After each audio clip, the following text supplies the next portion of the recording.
Welcome, friends. We are your hosts, Sandy and Wade, baby best friends turned husband and wife and business partners.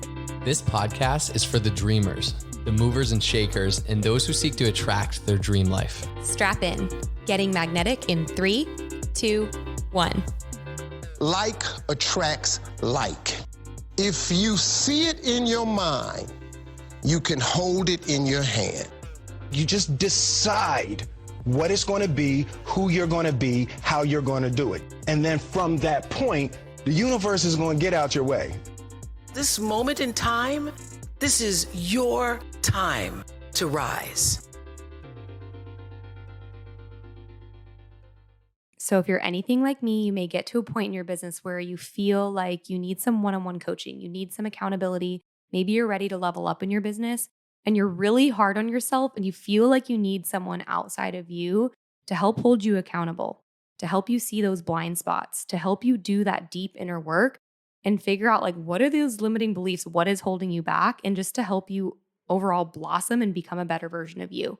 So a few months ago, I actually hired Kayla Kraft with Mommy Millionaire. I've been working with her, and she has an incredible program called the Millionaire S Society. So if you're an entrepreneurial mom who needs a high-level coach to finally break through without paying the high-level fees, this could be a program for you. So because you guys are loyal listeners of our podcast, Mommy Millionaire is offering you a 25% off discount on your first month of the Millionaire S Society. So head over to mommymillionaire.co/Critides, CRITIDES, that's mine and Wade's last name, to sign up and take advantage of this amazing offer. Trust me, you're going to be thrilled that you did this. Everything you want is on the other side of consistency. Whew.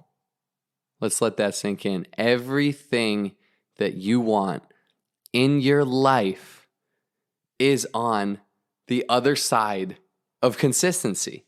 It's like there's a door, and on the other side there's consistency, and you just gotta be willing to walk through it.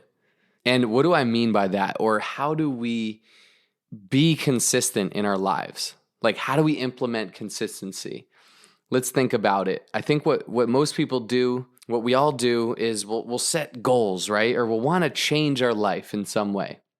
We'll be like, I'm going to get healthy. I'm going to lose 10 pounds, or I'm going to build my business to this level, or I'm going to go out and do this. And you have a goal.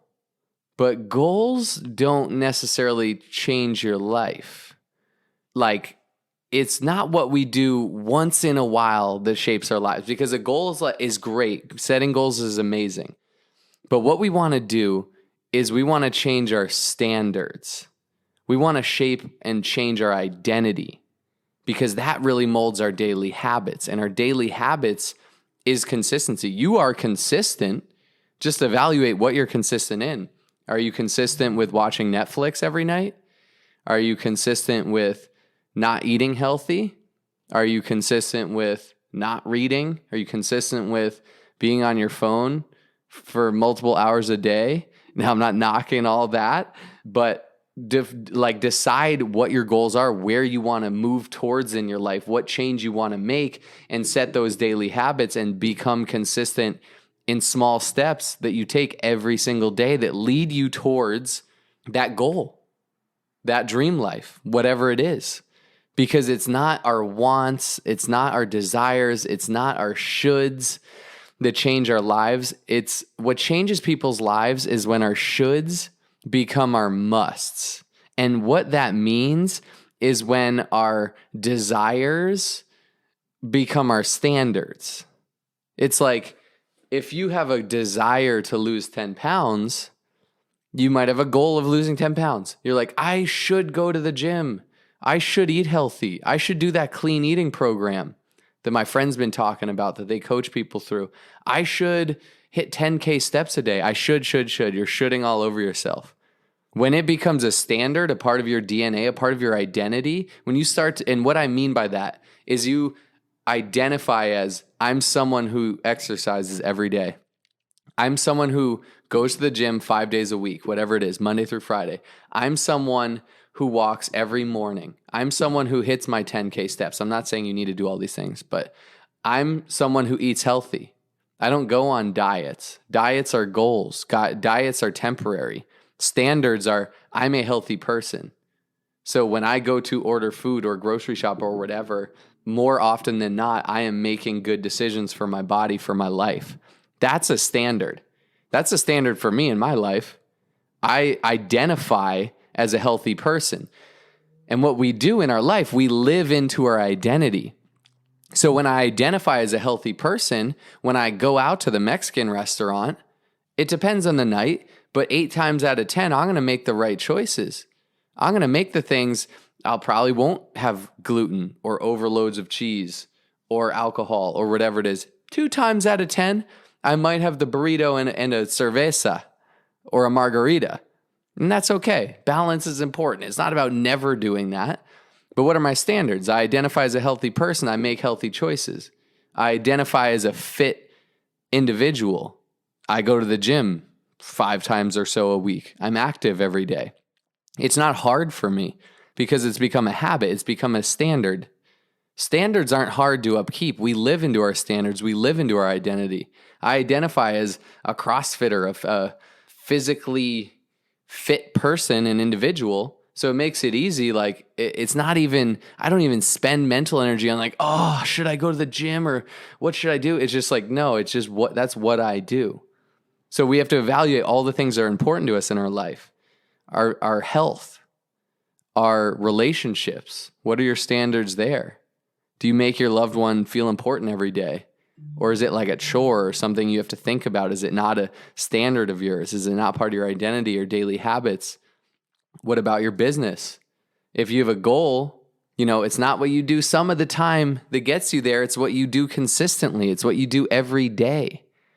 So we need to raise our standards for our life. If you want to raise the frequency, the vibration of your life, we got to raise the standards. We got to change our identity. Start to identify as I'm someone. Let's say in your business, there's various levels. Let's say there's a VP level, and that's like where you want to go.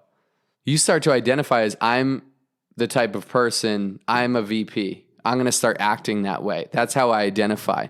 When I walk into a room and people don't know who I am, they'll think that must be a VP right there. Because you've changed your identity, you've raised your standards, you live into that. You do what VPs do.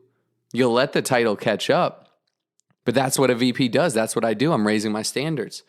So evaluate your standards in all important areas of your life, your business, your relationships, your health, your fitness, anything and everything, your finances, and start to think, what are my standards? What are my identity? What's your identity financially, fiscally? Do you identify as someone who I'm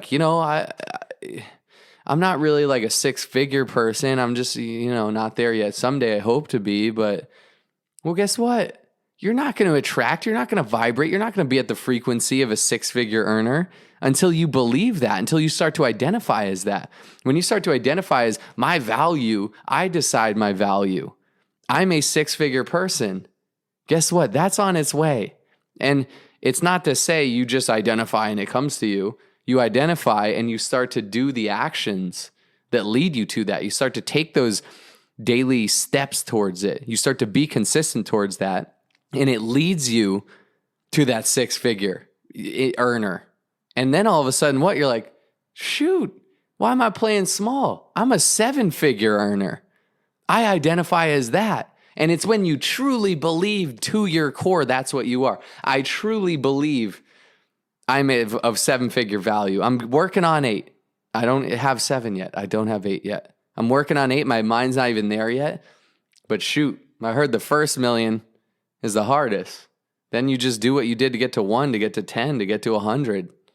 Abundance is everywhere. Opportunity is everywhere, right? No one was born a better millionaire than others.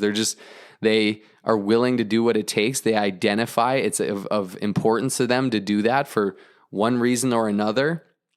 And they start to, they identify as that. So evaluate where you're at in all these areas. Focus on one, focus on all of them, but evaluate your standards. Raise your standards. Instead of saying, I should do this, I should do that, if I just did this or that, it's what are my musts? Because I'm telling you, when you're someone who wakes up every day and puts your shoes on and goes for a run, and that's your standard, the people will tell you who do that. It's not hard. It's automatic. You're almost on autopilot. So once you start to have these good habits on autopilot, your standards kind of on autopilot. It's who you are. It's what you do. If you want to wake up early, you just start to identify, I'm an early riser. I'm not a night owl. I'm an early riser. That's what I do. You start to identify as an entrepreneur. That's what I am. I create. I'm an entrepreneur. I build. I grow. I build networks. I build businesses. That's what I do. Evaluate your standards and raise your standards and change your life. Only those that can see the invisible can do the impossible. So remember, you are magnetic.